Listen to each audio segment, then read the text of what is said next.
राय साहब, हिंदुस्तान की अदालतों में मुझे ज्ञान प्रकाश नहीं, माइक टाइसन के नाम से बुलाया जाता है। जिस तरह वो बॉक्सिंग रिंग में उतर के घूंसों की बौछार कर देता है, उसी तरह मैं अदालत में गंदे और अश्लील सवालों की बारिश कर देता हूं। आपके बेटे ने तो उसके कपड़े उतारने के लिए अपने हाथों का इस्तेमाल किया होगा, लेकिन मैं उसे अपने सवालों से नंगा करूंगा। रेप क्या है उसका मतलब मैं समझाऊंगा उसे। अदालत में जब बलात्कार का मुकदमा चलता है तो ऐसा लगता है कि यह अदालत नहीं, जिस्म बेचने का बाजार है, जहां औरत के जिस्म के हर उस हिस्से की बात होती है जिसे भगवान ने शर्म की मिट्टी से संवारा है। माला, तुम सुन रही हो ना? आप बोलते जाइए। जानती हो कैसे कैसे सवाल पूछे जाएंगे? जब तुम्हारा बलात्कार हो रहा था तो तुम्हारी साड़ी कहां थी? जांघों के ऊपर या जांघों के नीचे? ब्लाउज कहां था? बदन पे था या उतार लिया गया था? रेप करने वाले के हाथ तुम्हारी जांघों पर थे या तुम्हारे स्तन पर? चुप कर वकीला, चुप कर। अगर मेरी बेटी से ऐसे गंदे गंदे सवाल पूछे जाएंगे तो नहीं चाहिए मुझे इंसाफ। लेकिन मुझे चाहिए इंसाफ। क्या पूछेगा वो वकील? यही ना कि उस लड़के का हाथ कहाँ था, जांघों पर या छाती पर? छाती क्या होती है वो मैं उसे बताऊंगी। यह है छाती, जिसका दूध पीकर हर मर्द की छाती चौड़ी होती है। इसे कहते हैं स्तन। अगर अपनी माँ का दूध पीते वक्त ठीक से न देख सका हो तो मैं उसे दिखाती हूँ। मैं औरत हूँ और मुझे फक्र है कि मैं वो काम कर सकती हूँ जो दुनिया का कोई भी मर्द नहीं कर सकता। अपने जिस्म में एक नए इंसान को जन्म दे सकती हूँ। अपनी छाती का दूध पिलाकर उसे बड़ा कर सकती हूँ, जो आगे चलकर राम या रहीम बनेगा। शाबाश माला, शाबाश। अगर हिंदुस्तान की हर औरत तुम्हारी तरह बेखौफ हो जाए तो इस समाज में औरत को वही दर्जा मिलेगा जो उसे मिलना चाहिए। शाबाश।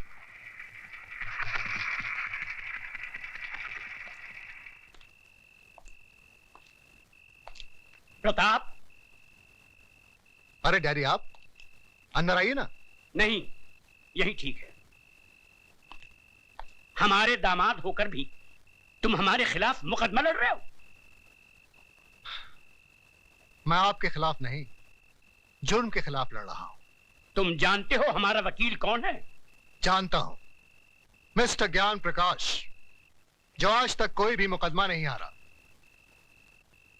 लेकिन इस बार वो हारेगा। क्या सुधा को मालूम है कि तुम हमारे खिलाफ? डैडी, मुझे सिर्फ मालूम ही नहीं है, बल्कि मैंने खुद इनसे कहा था कि माला का मुकदमा ये लड़े। सुधा, तुमने? डैडी, राज के जुर्म को छुपाइए मत, वरना एक दिन। मैं तुम्हारा भाषण सुनने नहीं आया हूं यहाँ। तो फिर आप जा सकते हैं।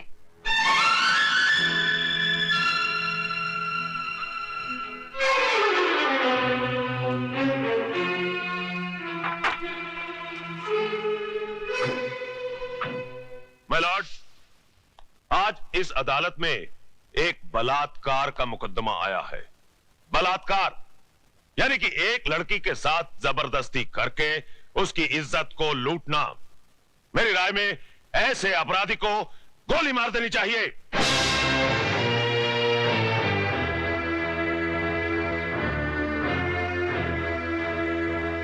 अगर एक लड़की अपनी मर्जी से एक लड़के के साथ हम बिस्तर होती है और उसके बाद अपने कपड़े खुद ही फाड़ती है, अपने बाल बिखेरती है और अपने ही नाखूनों से अपने बदन पे निशान लगाकर चिल्लाती है, बचाओ बचाओ मेरा बलात्कार हो गया, तो क्या अदालत मान लेगी? I object your honour. मेरे फाजिल दोस्त मिस्टर ज्ञान प्रकाश एफआईआर में दर्ज रिपोर्ट को झूठा कह रहे हैं। झूठी रिपोर्ट को झूठा कहना गलत नहीं है वकील साहब। रिपोर्ट लिखी किस पुलिस अफसर ने थी माय लॉर्ड? उस पुलिस अफसर ने जो सरदार करतार सिंह के कर्ज तले दबा है और बचपन में एक चोर था। इंस्पेक्टर खान, क्या ये सच है? माय लॉर्ड, दरअसल आप सिर्फ हां या ना में जवाब दीजिए। ये सच है। That's all your honour. जिस इमारत की नींव ही खोखली हो, उस इमारत का अंजाम क्या होगा? आगाज हुआ ही नहीं और आप अंजाम तक पहुंच गए वकील साहब। इस हादसे के चश्मदीद गवाह हैं योर ऑनर 40 मासूम छोटे छोटे बच्चे, जिन्हें ना ही आपकी बुलंद आवाज का खौफ है और ना ही किसी अंजाम की परवाह। आप फिक्र मत कीजिए वकील साहब, धीरे धीरे सबको बुलाऊंगा इस कटहरे में। माय लॉर्ड, सबसे पहले मैं मिस माला से कुछ सवाल पूछना चाहता हूं।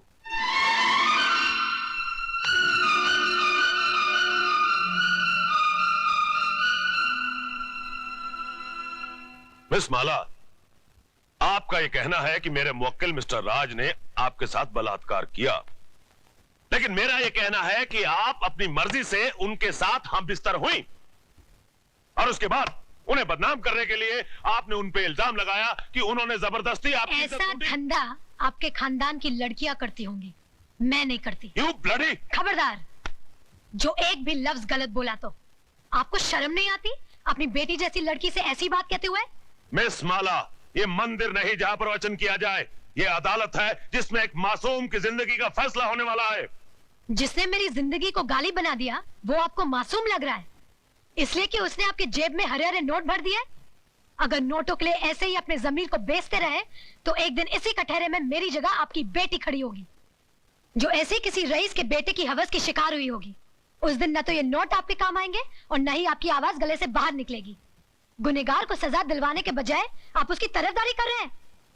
तुम जैसे वकीलों को तो जन्म देकर तुम्हारी माँ भी पछता रही होगी। Order order! आप क्या ऑर्डर किए जा रहे हैं? क्या आप सबका जमीर मर गया है? ये वही हिंदुस्तान है जहां औरतों को पूजा जाता था, कभी सीता के रूप में तो कभी सावित्री के रूप में।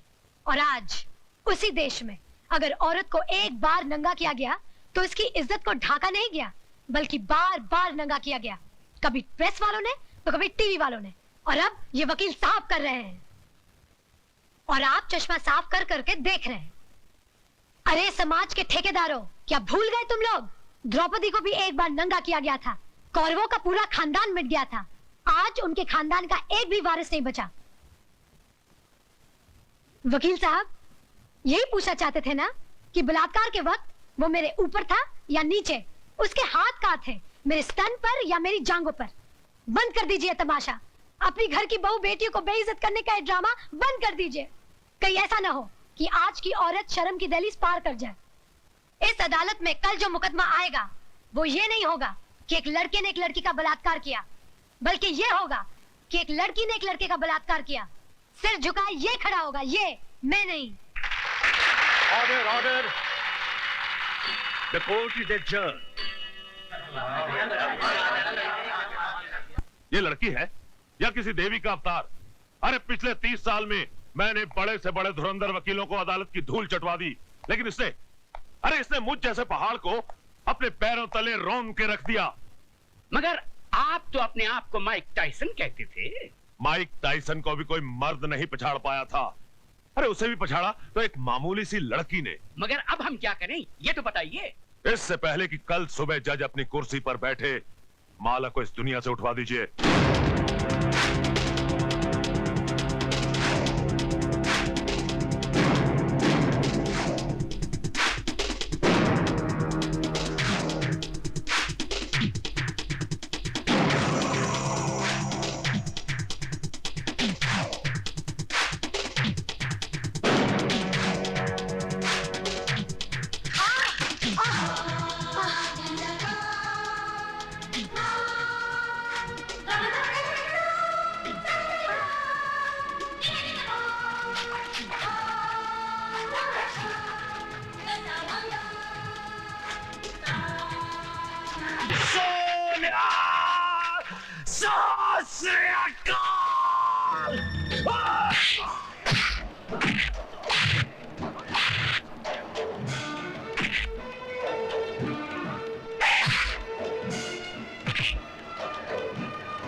करतार सिंह तोड़े फटे चक देगा। क्या लड़ा रहा है बहादुर पैर के टकेलू?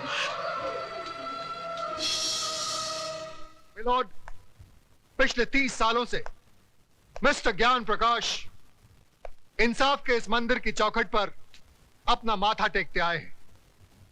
इस देवी के चरणों में श्रद्धा के फूल चढ़ाते आए हैं, क्योंकि ये अब तक हर मुकदमा जीतते आए हैं। लेकिन आज जब पहली बार इन्हें शिकस्त की हल्की सी झलक दिखाई दी तो ये बौखला गए। इंसाफ के इस मंदिर से इनका विश्वास उठ गया, इस देवी में इनकी श्रद्धा टूट गई और इन्होंने अपने हाथों में इंसाफ के तराजू की जगह दौलत की तलवार उठा ली। मेरी मुवक्किल माला को इस दुनिया से उठाने का फैसला कर लिया, उस पर कातिलाना हमला करवाया। अगर यकीन नहीं आता मिलॉर्ड, तो आप खुद ही देख लीजिए माला के जिस्म पर पड़े हुए जख्मों के ये निशान। मैं अपने फाजिल दोस्त से यह पूछना चाहूंगा कि अगर इस मुकदमे का फैसला अदालत के बाहर ही करना था तो इस अदालत में आने का ढोंग क्यों रचाया जा रहा है? जब इन मासूम बच्चों के बयान के बगैर इस मुकदमे को अंजाम तक पहुंचाया जा सकता है तो फिर इन्हें क्यों बुलाया गया है? अगर ताकतवर अपनी ताकत के जोर पर ही मुकदमे का फैसला करवा सकता है तो यह अदालत क्यों बनाई गई है? अगर गरीब और बेबस को इंसाफ नहीं दिया जा सकता तो बंद कर दीजिए यह अदालत। रुक जाइए जज साहब, आप अपना फैसला सुनाए इससे पहले मैं आपसे एक सवाल पूछना चाहती हूँ। पूछो। अगर मुकदमा ये वकील साहब जीत गए तो इन्हें ढेर सारे नोट मिलेंगे और इनका मौकिल छूट जाएगा, और अगर ये वकील साहब जीत गए तो इस आदमी को 7 साल की सजा हो जाएगी। दोनों ही सूरतों में मुझे क्या मिला? कानून ने मेरे साथ क्या इंसाफ किया? जो इंसान कानून की मर्यादा को तोड़ता है, कानून ही उसे सजा देता है। मर्यादा मेरी तोड़ी गई है, कानून की नहीं। इज्जत मेरी लुटी है, कानून की नहीं। Order, order. क्या मैं माथे पे लगे इस कलंक के साथ जी सकूंगी? कौन थामेगा मेरा हाथ? कौन भरेगा मेरी मांग में सिंदूर? किसके नाम का मंगलसूत्र मैं पहनूंगी अपने गले में? अरे इस देश में तो सीता माँ को भी अग्नि परीक्षा के बाद माफ नहीं किया गया था, फिर मैं तो एक मामूली सी लड़की हूं। हर लड़की बचपन से एक ख्वाब देखती है कि एक दिन उसकी बारात आएगी, उसका राजा घोड़े पे सवार होकर उसे ब्याह कर डोली में ले जाएगा। पर मेरा ये ख्वाब भी रह गया। क्या मेरी बारात कभी नहीं आएगी? क्या मेरा राजा अब कभी नहीं आएगा? जज साहब, क्या मैं बिन ब्याही रह जाऊंगी? क्या मैं बिन ब्याही रह जाऊंगी?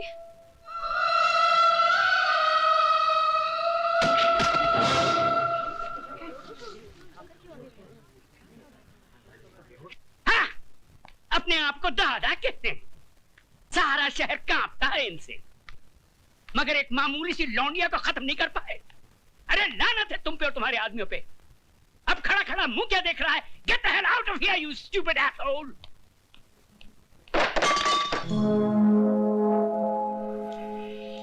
कौन है वहां?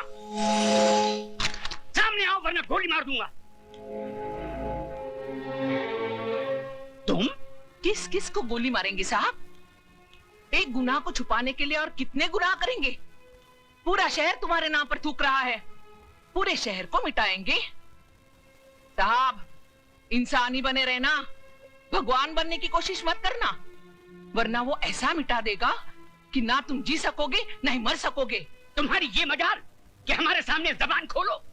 40 साल लगे साहब, 40 साल, तब जाके जबान खुली है। पैसों से बहुत बड़े हो गए लेकिन इंसान छोटे रह गए। कौशल्या, तुम्हें तमीज नहीं मालिक से कैसे बात की जाती है? तुम तमीज सिखाओगी मुझे? जिसने तुम्हारे मर्द को पैजामे का नाड़ा बांधना सिखाया है? अरे बहू, जब घर में आग लगी हो तो पानी डालकर उसे बुझाया जाता है, लेकिन तुम उस आग में तेल डाल रही हो। अगर इसी रफ्तार से तेल डालती रही तो कुछ ही दिनों बाद यहाँ हवेली नहीं शमशान घाट होगा। इनफ इज इनफ, नमक हराम, दफा हो जाए यहाँ से। और खबरदार जो फिर इस दहलीज पे कदम रखा। फिक्र मत करो साहब, तुम्हारी दहलीज पर पैर तो क्या, उस पर थूकूंगी भी नहीं। दोनों तरफ के गवाहों के बयानात सुनने के बाद और तमाम हालात को मद्देनजर रखते हुए ये अदालत इस नतीजे पर पहुंची है कि मुल्जिम राज ने जुर्म किया है और वो कानून का मुजरिम है। लेकिन कानून से पहले वो माला का मुजरिम है, जिसकी जिंदगी को उसने तबाह कर दिया और समाज में इज्जत से जीने का हक उससे छीन लिया। लिहाजा ये अदालत मुल्जिम राज को ये हुक्म देती है कि जिस लड़की को नंगा करके उसने बेइज्जत किया, उसी लड़की से शादी करके उसे अपने घर की इज्जत बनाए।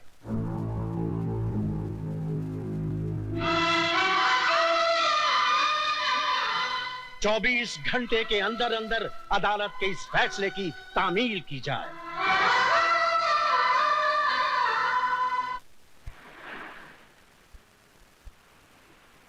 लिहाजा यह अदालत मुल्जिम राज को यह हुक्म देती है कि जिस लड़की को नंगा करके उसने बेइज्जत किया, उसी लड़की से शादी करके उसे अपने घर की इज्जत बनाए। 24 घंटे के अंदर अंदर अदालत के इस फैसले की तामील की जाए। मैं किसी भी कीमत पर उस लड़की को नहीं अपनाऊंगा। हाई कोर्ट में मुकदमा लड़ूंगा, सुप्रीम कोर्ट तक जाऊंगा। जाओ, जरूर जाओ। आज तो हम सिर्फ इस शहर में बेइज्जत हुए हैं, कल हमें सारे मुल्क में बेइज्जत करो और परसों सारी दुनिया में, ताकि वो लोग जिनकी आज तक हिम्मत नहीं हुई थी इस हवेली की तरफ आंख उठा के देखने की, घर में घुस आए और हमारे मुंह पे थूके हैं। तो क्या मैं दुनिया की परवाह करूं, अपनी जिंदगी की नहीं? उस मामूली लड़की से शादी कर लूं मैं? अब वो एक मामूली लड़की नहीं रही, अखबारों की सुर्खियां बन गई है वो। इस शहर के हर आदमी की बेटी बन चुकी है वो। तुम्हारी भलाई बस इसमें है कि तुम कोर्ट का ऑर्डर मान लो और उस लड़की से शादी कर लो, वरना ये घर तबाह हो जाएगा। मैं आपके लिए 7 साल की सजा काटने के लिए तैयार हूं, मगर उस लड़की से मैं हरगिज़ शादी नहीं करूंगा। जिस लड़के ने सुबह का सूरज तक न देखा हो, जिसे किसी चीज को हासिल करने के लिए कोशिश तक न करनी पड़ी हो, उसे क्या मालूम कि जेल की कोठरी क्या होती है, उसका अंधेरापन कैसा होता है। अगर आप नहीं चाहते कि मैं 7 साल की सजा काटूं, तो क्या उम्र भर की सजा भुगतूं उस लड़की से शादी करके, अपनी जिंदगी तबाह कर लूं? शादी तुम करोगे, लेकिन अपनी जिंदगी तबाह करने के लिए नहीं, बल्कि उसकी जिंदगी तबाह करने के लिए। हम समझे नहीं बहू। बाबूजी, अदालत से उसने अपने लिए जिंदगी नहीं, मौत मांगी है। इतने जुल्म और सितम ढाऊंगी कि इस हवेली की बहू बनने का ख्वाब मिट्टी में मिल जाएगा। सर्वमंगल मांगल्ये शिवे सर्वार्थ साधिके शरण्ये त्र्यंबके गौरी नारायणी नमस्तुते। मंगलम भगवान विष्णु मंगलम गरुड़ध्वज मंगलम पुंडरीकाक्ष मंगलायस्तनो हरि। मात पितृ चरण कमलेभ्यो नमो नमः। स्थान देवताभ्यो नमो नमः। ग्राम देवताभ्यो नमो नमः। शरण्ये त्र्यंबके गौरी नारायणी नमस्तुते। हार पहना बेटी।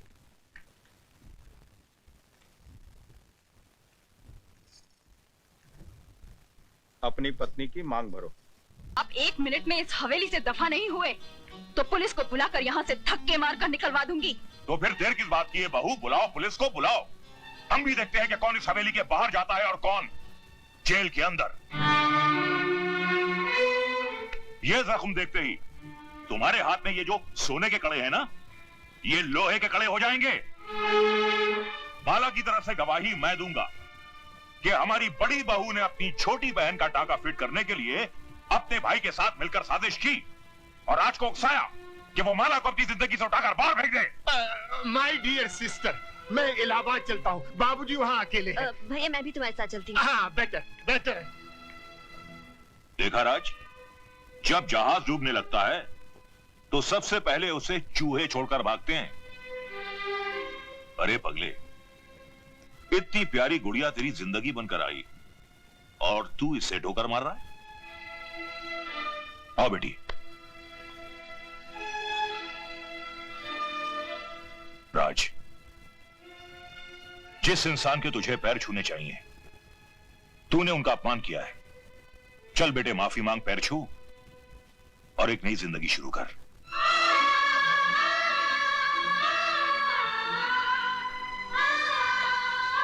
मुझे माफ कर दीजिए। ऐसा अनर्थ मत कर बेटा, मैंने तो कन्यादान किया है। तुम मेरे पैर छुएगा तो मैं तो सीधा ही नरक में चला जाऊंगा। देखा बेटी, इसे कहते हैं महान आत्मा। तूने इनकी बेटी पर इतने जुल्म ढाए और इन्होंने तुझे एक पल में माफ कर दिया।